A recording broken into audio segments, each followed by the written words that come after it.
Hello and welcome to one of my very first YouTube videos. This feels super bizarre, but I also think that it's time. I've been wanting to do this for a long time. Today we are making a sourdough focaccia inspired by spring, kind of St. Patty's Day with a rainbow and some 4-leaf clovers. I have my helpers here with me today. How old are you? 5. You're 2! That's right, you are 2.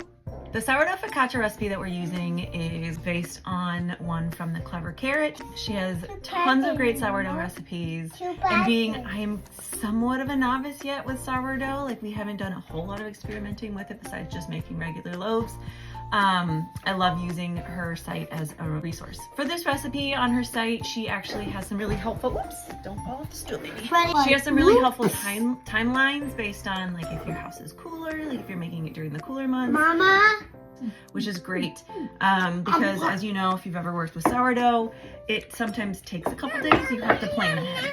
So we mixed up the dough last night and let that rise all night on the counter. Technically it's been over 12 hours by a number of hours, but it doesn't really matter because the dough deflates anyways. You just don't want to let it sit too long because I think it just then develops a lot more of a sour flavor. Yeah, let's get started, shall we?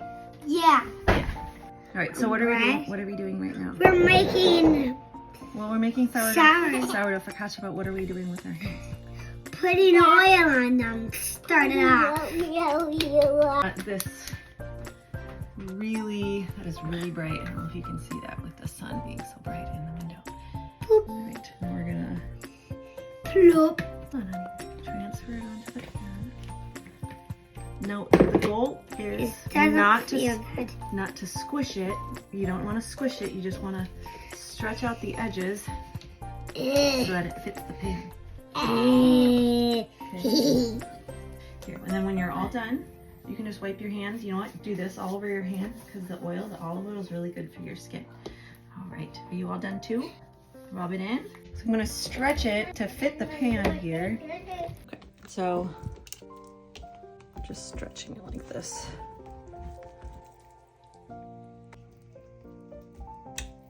Okay, so now I'm gonna cover this and let it rest for an hour to an hour and a half. And while I do that, I'm going to cut up some veggies. Let me cut up some veggies. All right, this is the best way to cover it with an inverted pan. Another baking sheet, just like that. We've got, what colors do we have? Red, yellow, Red, orange, yellow, green, and green. And then for blue and purple, we have some purple carrots that we're gonna try maybe shaving. We'll wash them and then shave them and use them as kind of the blue and purple since we don't really have blue. Blue is kind of hard to find when it comes to vegetables.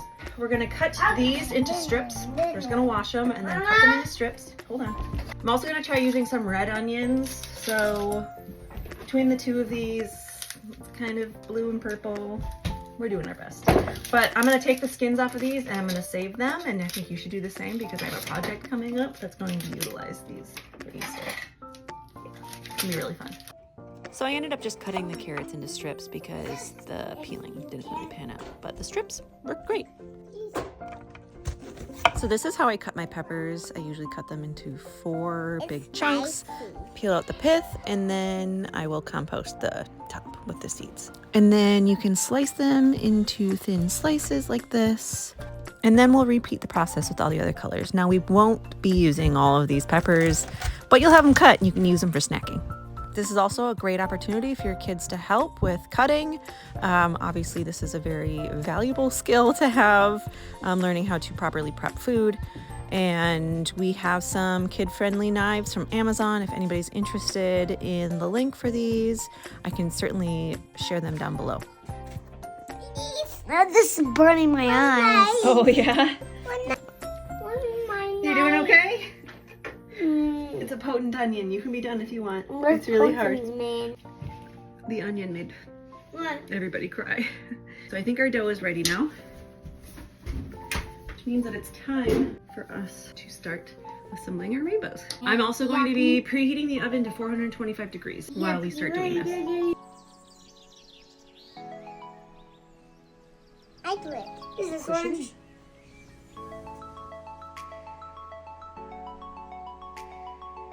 I have an idea. Okay. I need a cutter. 이게 가지. 이거지.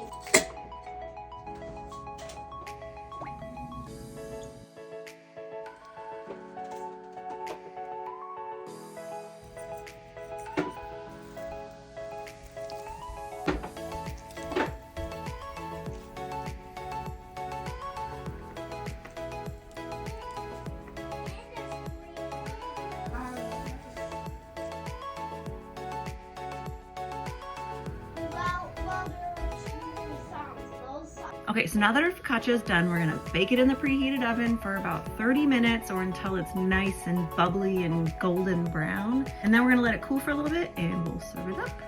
While our bread bakes, I'm gonna clean up this massive mess. Right. So I took the first one out. We're gonna try it. Is that your rainbow? Mm-hmm.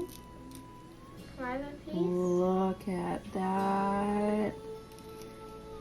That is good.